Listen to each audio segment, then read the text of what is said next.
Good morning student, मैं सरिता सिंह। बच्चों, आज हम एसएसटी का चैप्टर 9 पढ़ेंगे। मेजर लैंडफॉर्म मीन्स आपके जो पृथ्वी की प्रमुख स्थलाकृतियाँ कौन सी हैं, भू आकृतियाँ कौन कौन सी हैं, इसके बारे में पढ़ेंगे। बच्चों, आपकी पृथ्वी की जो सतह है वो हमारी पृथ्वी जो है कैसे बनी हुई है। पृथ्वी का जो आपका जो भाग है वो पानी और भूमि से मिलकर के बना हुआ है। मतलब कि इस सतह पे क्या है, पानी भी है और भूमि स्थल भी है, जिसमें कि आपका जो 71% भाग जो है वो हमारा क्या है, पानी से घिरा हुआ है, जो हमारा भूमि की सतह है। और जो आपका 29% जो प्लेस बचता है वो आपकी भूमि का है। ठीक है।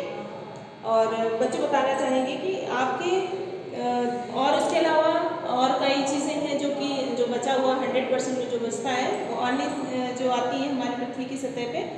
फिर आपका जो पृथ्वी का हमारा जो मुख्य धरातली भाग है, उनमें से मुख्य धरातली भाग को हम लोग क्या बोलते हैं, महाद्वीप कहते हैं, जो सबसे बड़ा भाग है।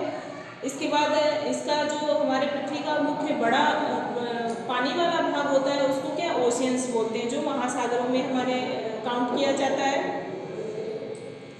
और हमारे सरफेस में जो है कई तरह के जो आपके फ्लैट्स हैं, सतह वाली जगह हैं, ये सब हमारे जो है उस सतह वाली जगह में पृथ्वी में क्या है, माउंटेन्स आते हैं आपके, प्लेट्यूज मतलब पर्वत हैं, पहाड़ हैं, और मैदानी क्षेत्र हैं, रेगिस्तान एरिया है, नदियां हैं, घाटियाँ, ये सारी क्या है उसी में समाहित है, उसी में आती है। तो आज बच्चों हम आप इस चैप्टर में जो पढ़ेंगे उसमें क्या क्या पढ़ना है हमको। सबसे पहले माउंटेन्स पढ़ेंगे, plateaus, plains, desert, river and valleys पढ़ेंगे। ओके, तो आप जब माउंटेन्स पढ़ेंगे, माउंटेन्स क्या है, जो हमारा भूमि का पर्वतीय एक ऐसा क्षेत्र है जो बहुत अधिक क्या है, बहुत अधिक पहाड़ों से घिरा हुआ है।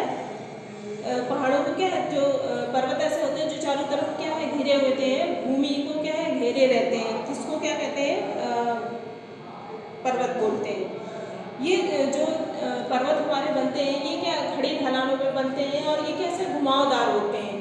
ठीक है। उन पर्वतों में से मुख्य पर्वत कौन कौन से इसमें हम देखेंगे, टाइप्स ऑफ माउंटेन, मतलब पर्वतों के प्रकार कौन कौन से। सबसे पहला फोल्ड माउंटेन, मतलब क्या है, जो इनको आप कह सकते हैं फोल्ड, या तो मुड़े हुए मोड़दार पर्वत, या तो बलित पर्वत कहते हैं। ये पर्वत जो मुख्यतः है जो सभी प्रकार के पर्वतों में से क्या है, मुख्य पर्वत है। ये मुख्य पर्वत माने गए। ये हमारे हिमालय के एशिया और अल्पास में जो है मुख्यतः पाए जाते हैं। फॉर एग्जांपल के रूप में आपका यूरोप का जो पर्वत है वो यहीं पे आते हैं। इनमें ये पर्वत कैसे बनते हैं, ये विवर्तनिक प्लेटें जो आपस में क्या है पृथ्वी के अंदर जो है जब भूचल होता है तो विवर्तनिक प्लेटें क्या है आपस में टकराती हैं, और इनके टकराने से क्या है इन जो यहाँ से क्रैश पपड़ी निकलती है तो इनसे क्या है इन पर्वतों का निर्माण होता है। सेकंड थिंग आपका है ब्लॉक पर्वत। ठीक, ये ब्लॉक पर्वत है। ये पर्वत जो होते हैं, ये जब इन पर्वतों का निर्माण जब होता है, जब ये क्या है पृथ्वी के अंदर क्या है, जो पृथ्वी के अंदर ही जो सतह में द्रव्यमान होता है, आंतरिक सतह में जो द्रव्यमान होता है, और अधिक होने के कारण जो है इनमें क्या है आपस में दरारें पड़ने लगती है। पृथ्वी के अंदर जब दरारें पड़ती हैं तो इन पर्वतों का क्या है निर्माण होता है। फॉर एग्जाम्पल के रूप में आपका इसमें जो पर्वत है सीरिया नेवादा माउंटेन है, जो अमेरिका में पाया जाता है, ये आपका ब्लॉक पर्वत। ओके, फिर है हमारा वॉल्केनिक माउंटेन, मतलब ज्वालामुखी पर्वत। ज्वालामुखी पर्वत ये होता है जिनमें क्या ज्वालामुखी जब वो है जिसमें क्या जब उद्गार होता है, जब ज्वालामुखी विस्फोट होता है तो विस्फोट के कारण क्या है सारी जो अंदर की जो चीज़ें हैं वो बाहर आती हैं और ये क्या सब तरफ फैल जाती है। फैलने के कारण क्या है जब ये फैलती है तो क्या ये पर्वतों का रूप ले लेती है। उनमें से जो आपका एग्जाम्पल के रूप में है वो आपका माउंट फ्यूजी जो है जो जापान में है, तो वहाँ पे इस तरह के पर्वत जो हैं वो वॉल्केनिक माउंटेन्स जो ज्वालामुखी पर्वत पाए जाते हैं। इसके बाद है इम्पोर्टेंस ऑफ माउंटेन। जो पर्वत है इनका महत्व क्या है हमारे लाइफ में, इनसे हमें क्या जो है प्राप्त होता है। जैसे कि आपके यहाँ पे जो बताना चाहेंगे कि मौसम जब बदलता है तो बहुत सारी ठंडी हवाएं आती हैं, गर्म हवाएं आती हैं, तो इन सब ठंडी और गर्म हवाओं को कौन रोकता है? पर्वत रोकता है। इनको आने से हमारे तरफ जो है कई सारी समस्याओं का समाधान भी करता है, ठीक है। और जब हमारे यहाँ जब नदियाँ बनती हैं तो ये अपने साथ क्या है बहुत सारा क्या पानी लेकर के आती हैं, जिससे क्या है हमें सिंचाई में हेल्प मिलती है। और इसके साथ साथ जो इन पर्वतों का ये महत्व है कि जब ये नदियाँ आती हैं पर्वतों से, तो नदियों के साथ साथ इसमें क्या है ये लोग इनमें सिल्ट, बहुत सारी सिल्ट है और मिनरल्स जो है लेकर के आते हैं। नेक्स्ट हम आपको पढ़ाएंगे प्लेट्यूज। जो पठार हमारे हैं वो कौन कौन से हैं? तो प्लेट्यूज में सबसे जो हमारा क्या है, ये सबसे हमारा लैंडफॉर्म, भूमि का स्थल है, भूमि स्थल है। इसमें से आपको बताना चाहेंगे कि हमारी जो जलवायु है वो पठारों को क्या ठंडा रखती है। इसमें से आपके जो मुख्यतः कौन कौन से पठार आते हैं, और ये पठार जो है सारी जो चारों तरफ से क्या भूमि को घेरे रहते हैं पठार जब ये बनते हैं। इनमें से आपका सबसे ज़रा जो बड़ा पार्ट है वो है एशिया का, साउथ अफ्रीका और नॉर्थ अमेरिका एंड ऑस्ट्रेलिया का ये जो पठार है ये आते हैं। इनमें से फिर आपको बताना चाहेंगे इम्पोर्टेंस ऑफ माउंटेन, मतलब इम्पोर्टेंस ऑफ प्लेट्यूज, सॉरी यहाँ माउंटेन मैंने कर दिया है, ठीक है बच्चों। तो इसमें इनका क्या पठारों का क्या महत्व है? तो प्लेट्यूज जो है क्या वो अपने साथ ये भी इनके साथ तो बहुत सारे खनिज ये अपने साथ लेकर के आते हैं, जिनमें कि क्या हमारा इंडिया का जो दक्कन का पठार है वो उनसे हमको क्या बहुत सारे खनिज पदार्थ प्राप्त होते हैं। सेकेंड थिंग क्या होगा कि यहाँ पे इन पठारी भागों में क्या है बहुत सारे जो है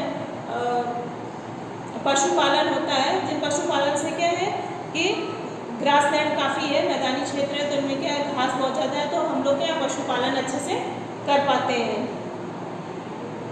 और इसके साथ साथ जो हमारा इन पठारों में क्या काली मिट्टी प्राप्त होती है, प्रायद्वीप जो हमारा पठार है तो वहाँ पे काली मिट्टी हम लोगों को बहुत ज़्यादा मात्रा में मिलती है, जिससे क्या है हमारे इंडिया की जो खेती है वो बहुत ही ज़्यादा उपजाऊ होती है। जिसमें क्या हम लोग कौन सी खेती ज़्यादा बहुत अच्छी होती है? कॉटन की होती है और शुगर केन, मतलब गन्ना और जो कपास की खेती है वो बहुत ही ज़्यादा अच्छी मात्रा में होती है। फिर हम पढ़ेंगे प्लेन्स, मैदानी जो क्षेत्र हैं उनके बारे में। जो प्लेन्स हमारा मैदानी क्षेत्र है, इन मैदानी क्षेत्रों में हम लोग क्या है, आपको मैदानी क्षेत्रों में हम लोग रहते हैं तो क्या है वहाँ पे सबसे ज़्यादा क्या हम लोग खेती की उपज करते हैं, अनाज उगाते हैं और उससे क्या हम अपना व्यवसाय भी करते हैं। और इसके साथ साथ जो हमारे इसे बताना चाहेंगे जो मेन हमारा संसार का सबसे बड़ा जो मैदानी क्षेत्र है वो हमारा नॉर्दर्न प्लेन्स है जो इंडिया में है। और यहाँ पे क्या है इस मैदानी क्षेत्रों में सबसे ज़्यादा हमें ये लाभ होता है कि यहाँ पे नदियाँ जो है पर्वतों से जब पानी आता है नीचे तो नदियाँ अपने साथ बहा करके बहुत सारे खनिज पदार्थ मिनरल्स तत्व लाते हैं जो हमारी पृथ्वी में आकर के मिलने के कारण क्या है पृथ्वी को और ज़्यादा अधिक उपजाऊ बना देती है, जिससे हमारे यहाँ अच्छी खेती भी होती है। इम्पोर्टेंस ऑफ द प्लेन्स, मैदानों का क्या महत्व है? प्लेन्स जो है अपने साथ मैंने आपको बताया ना कि नदियाँ जब आती हैं तो बहुत सारी जो है खनिज पदार्थ लेकर आती है, जिससे मिट्टी हमारी क्या बहुत ही उपजाऊ होती है और ये हमारे जो खेती के लिए, एग्रीकल्चर के लिए जो बहुत ही अच्छी चीज़ है। इसके बाद डेजर्ट है हमारा। डेजर्ट में बताना चाहेंगे कि ये जो हमारा डेजर्ट एरिया, रेगिस्तानी एरिया, ये हमारे दोनों गोलार्धों में मतलब कि आपका उत्तरी और दक्षिणी गोलार्धों के बीच में बसा हुआ है डेजर्ट एरिया। यहाँ पे क्या है सबसे सघन बारिश होती है, मतलब कम बारिश होती है। इन बारिश के वाले क्षेत्रों में सबसे ज़्यादा हमारा सहारा का जो मरुस्थल है जो पाया जाता है वो है सहारा और कालाहारी जो डेजर्ट हमारा, वहाँ पे सबसे कम बारिश होती है, जो कि उसकी बारिश की मात्रा 15 से 30 डिग्री सेल्सियस के दर से होती है, जिससे क्या यहाँ पे बहुत ही ज़्यादा खेती उपजाऊ वहाँ पे नहीं हो पाती है। फिर इसके बाद है आपका रिवर्स एंड वैलीज, जो घाटियाँ नदियाँ हमारी है, तो जो हमारे यहाँ आप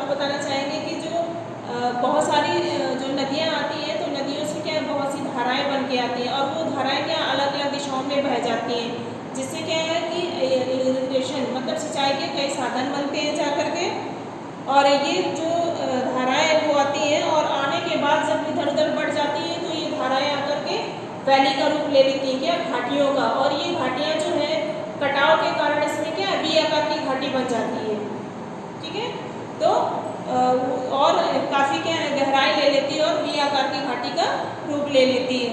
अब इसमें जो आपके जो घाटियों का रूप ले लेती है और काफ़ी गहराई से हो जाती है, तो इनमें क्या है 3 लेयर बन जाती है जाकर के आपकी। पहले आपकी अपर कोर्सेस होता है, फिर मिडिल है, इसके बाद लोअर, मतलब कि सबसे ऊपरी लेयर, फिर इसके बाद मध्य वाली, फिर इसके बाद क्या है निचली वाली।